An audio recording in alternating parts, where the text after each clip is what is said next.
The Bernard Becker Medical Library is a great institution by any measure, boasting over 114,000 print monographic volumes, 1,500 audiovisual items, 811 archival collections, and more than 26,000 volumes of rare books.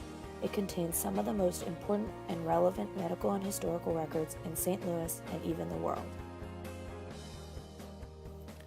The rare book collection is made up of the following areas of donations. There is the Bernard Becker collection in ophthalmology and optics, the Max A. Goldstein collection in speech and hearing, the Richard Tyler collection of the American Academy of Neurology, the McKellips collection in dental medicine, the James Moore's Ball collection, the Schluter Paracelsus collection, as well as the General Monuments of Medicine, Classics of Medicine, and Rare Medical Periodical collections. Located in Central West End, it lies just across from Barnes Jewish Hospital and is a part of the Washington University School of Medicine campus. The all-encompassing collection present in the library was all started by one man, Dr. Bernard Becker. A lead researcher in the attempt to find a cure for glaucoma, he was the head of the Department of Ophthalmology at Washington University since the young age of 33. Stepping down after 35 years, he turned to his next project, developing the library that was later named after him. As he traveled around the world giving lectures, his love for reading had him stopping in bookshops all throughout Europe, searching for rare iBooks. He ended up with a 600-volume collection of ophthalmology-related material, and he decided to donate to the Washington University Medical School. He once said, "It has always been my firm conviction that books, like ideas, do not belong to individuals. They must be available to everyone." And so his library grew as more and more volumes were obtained, including collections with specialties in neurology, dentistry, and obstetrics. The library itself is the archives and the rare book repository for the School of Medicine. But we also do things that other libraries do, which circulate material. We help people get answers to their questions. We do community outreach, so we work with the other divisions in the School of Medicine that work with the community in the schools and such. By general definition, it could be debated whether or not the library fits into the category of a museum. However, with a pursuit to provide access of all materials to anybody, anywhere, at any time, they go above and beyond the stereotypical boundaries of a museum. So my concept of a museum is basically anything that collects and makes available to the public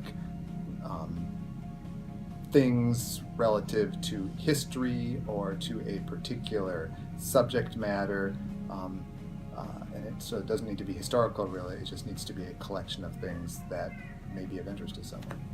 So we simply do what our faculty and our staff and students want us to do, which is to provide them the information that they want, when they need it, where they need it, in the way they need it, which is digitally, and so that's what we've been doing. We've just going with the flow.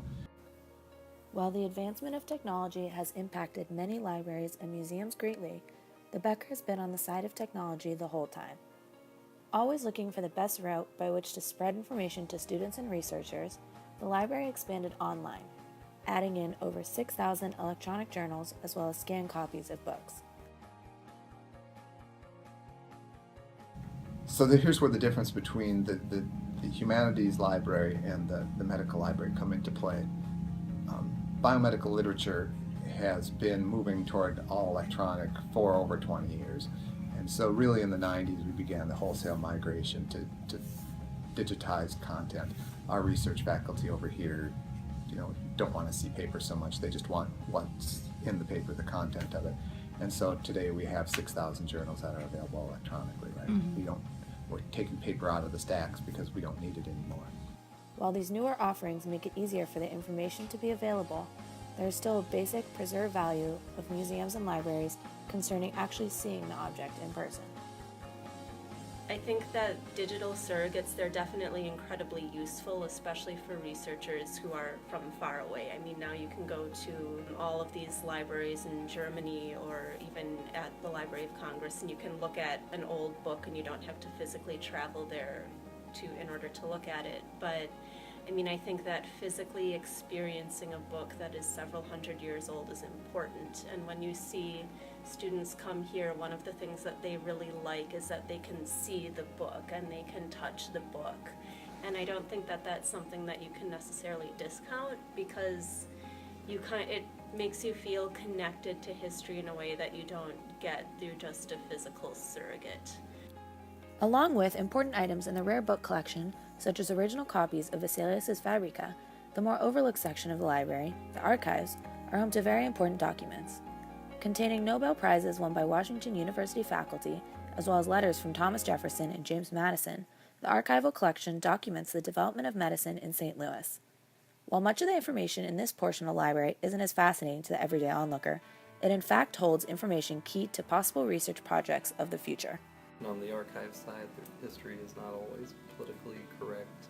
So, like when these hospitals opened here on campus, they were segregated wards, segregated facilities. You can find things in our records where, women weren't admitted into medical school until many decades after men. You can find things in the records where female faculty make less than the male faculty. If you have an interest historically in particular topics, we have quite a bit to build from. The same could be said for the institutional history of not only the School of Medicine, but of our partner hospitals. If people are interested in stitching together how we have influenced the community, the archives of the School of Medicine could really come to bear in understanding what role Washington University plays in the community. And it's not just that we bring students here to teach them, but we influence the community in a lot of other ways, whether it's through our outreach in health, or whether it's just in the intellectual endeavors that we do, or the philanthropic work that goes on from the institution. I mean, we impact the community in so many ways, and I think those sorts of things can come out of the archives that people don't really, connect the medical library with. One of the most fascinating exhibits that made its way through the library was labeled Deadly Medicine, Creating the Master Race. This particular exhibition traced the use of medicine and science in the atrocities committed during the Holocaust. The library has in its possession a Pertkampf atlas named Topographical Anatomy of Man. This very accurate anatomical book is under much scrutiny because of its association with the National Socialist Party during World War II. Every year we do a big display of anatomical atlases for the medical students, and we do put that out there for them to see, because for good or for ill, it's an important part of medical history, and the history of medicine has a lot of controversies in it, so we don't really think that it's something that you should just gloss over. It's one of those things where if you put it out of sight and out of mind, there's a danger of forgetting it. Possession of this book created a clear reason as to why the exhibition took place at the library.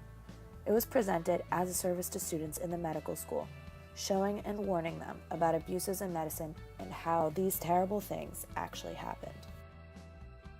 The people who were on panels talked about the various aspects of, eugenics and just, what it meant to go through this period of time, and remind us that, not all science is good science. As you have seen, the words of the late Dr. Bernard Becker are still being carried out at the library today. Not only is everything accessible to the public and the local medical community, but through the embracement of the advancing uses of technology, the library has been able to reach an overwhelming population of people locally and internationally. The library is able to make a strong connection with the St. Louis community that surrounds it. The collections are constantly growing, and new associations are being sought after in order to connect the library with its surrounding community. In a large city with a multitude of large museums, the Bernard Becker Library is able to connect with local citizens through intellectual outreach as well as philanthropic pursuits.